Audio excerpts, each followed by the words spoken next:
Okay, I kind of jumped ahead with a lot of work and I forgot to record it, but yeah, I finished, or not all the way finished, but I kind of finished the bottom frame or the back frame or whatever you want to call it.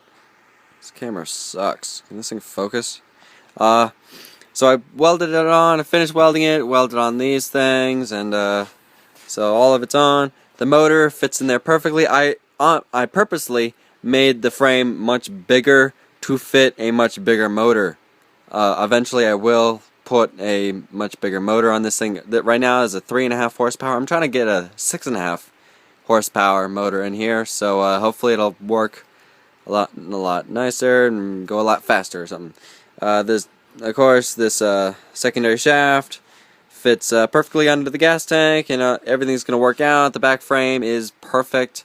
I welded this on. This is going to be the arm that moves up and down, making this thing pivot. It's going to attach to, this is going to attach to right here, and then and then it pivots right here.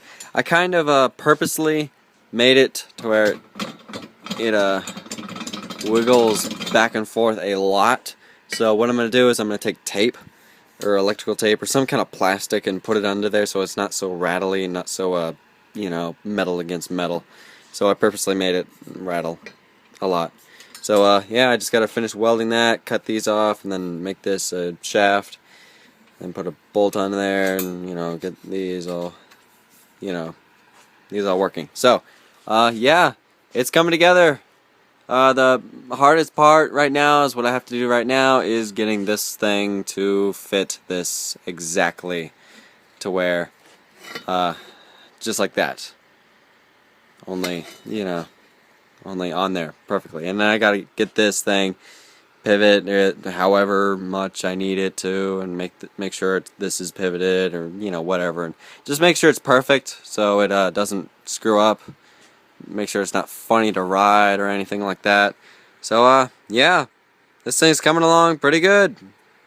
Okay, so I just finished welding this piece on, so yeah, this is what it's gonna look like. I had to put a piece of wood in here because this is where the spring is gonna go. What I'm gonna do is I have this pipe, and I'm going to weld this right there, and then this is gonna be my seat. So and then I gotta weld another piece between that, and then there's gonna be my springs. Therefore, this is gonna be up and down. This is not gonna be the seat. This is going to be the seat. This is going to be above it, and it's going to be moving up and down to give this thing suspension. So, yeah, this thing's coming along pretty well. All I have left is that bar, and then I'm done with the frame.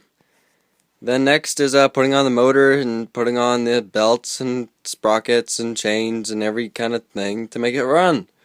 Then I got to do the springs, and then I got to put a handlebar on this thing, and it's ready to test drive. So yeah, this thing's coming along pretty well. Okay, the frame is done. This is what it's gonna look like. Originally, I have no idea why I thought I needed 2 springs right here. So what I did was I had these springs. What I was gonna do is I was gonna move this thing over, put one of these right here, and just line them up. Can this camera focus?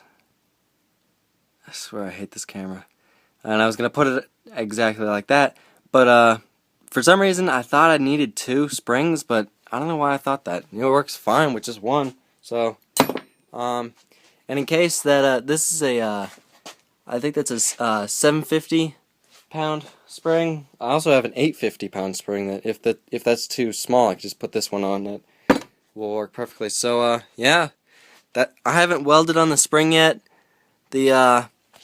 All I need to do is weld it right there, and then weld that right there, and then this thing has shocks, and then I need to finish this. I need to weld a little washer onto here so it doesn't move back and forth. Put a nut on this side. Put electrical tape in here so it's not so wobbly. So it, you can see that the thing has a lot of play in there.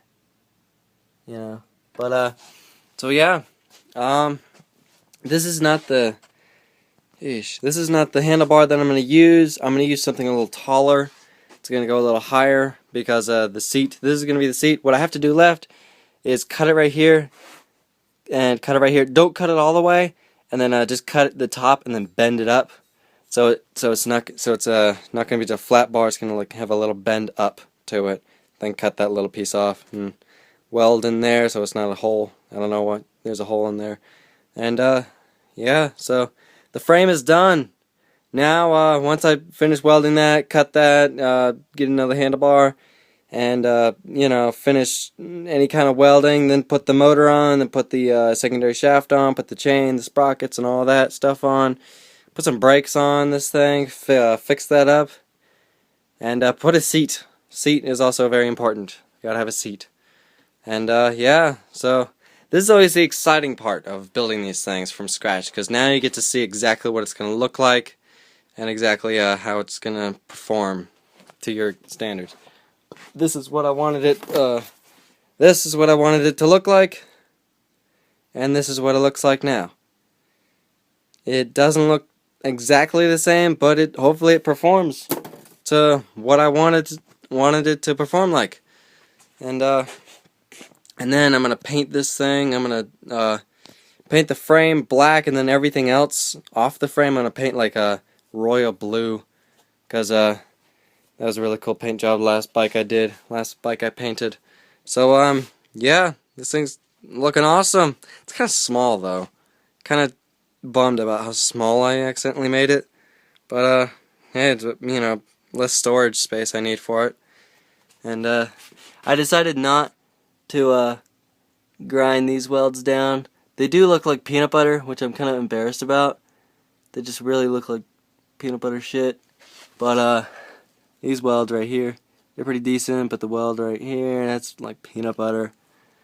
This metal, this tubing is like the thinnest stuff I will weld, so therefore welding it just sucks. So that's why these welds look like peanut butter. So yeah. This thing's starting to come together, you know? It's looking awesome. Okay, I just finished putting on the motor and putting on the secondary shaft, putting on the sprockets, or not sprocket, putting on the chain, and putting on the belt on the opposite side. And went out and went for a little test drive, and this thing is actually really fun. It just, I need a seat because it really hurt trying to ride this thing without a seat. So, next step is, what I'm going to do is I'm going to get the seat. I'm going to cut it there, and bend it up, so it's not aiming down, so it has a little curve up to it, not so much, maybe like that, I don't know, something like that. And then get a new handlebar, and then I gotta fix the motor. The motor was so a pain to start. It kept dying on me. Well, it only run for like a minute and then it would die. But and it's not out of gas, so don't write that in the comments.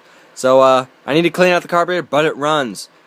It works. The gearing is good. Now, once I finish all that, what I'm gonna do is what I have on here, and I know I've said this before, but I'm just saying it again.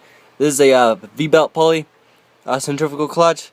What I'm gonna do is once I get the size of that sprocket right, I'm gonna replace this. I'm gonna go to Tractor Supply and spend $60 on a brand new number 40 centrifugal clutch. Put it on here, and then number 40 sprocket and number 40 chain for this thing, and make it so where, because belts, let's be honest, belts suck, unless it's a torque converter. If it's a torque converter, they're awesome. I've never had the privilege of using a torque converter for anything. But anyway, next step is a seat, and then after that is the handlebars, and then after that foot pegs, and then brakes and gas pedal and brake pedal and all that kind of fun stuff, and then it's done. So yeah, let's move on with the seat.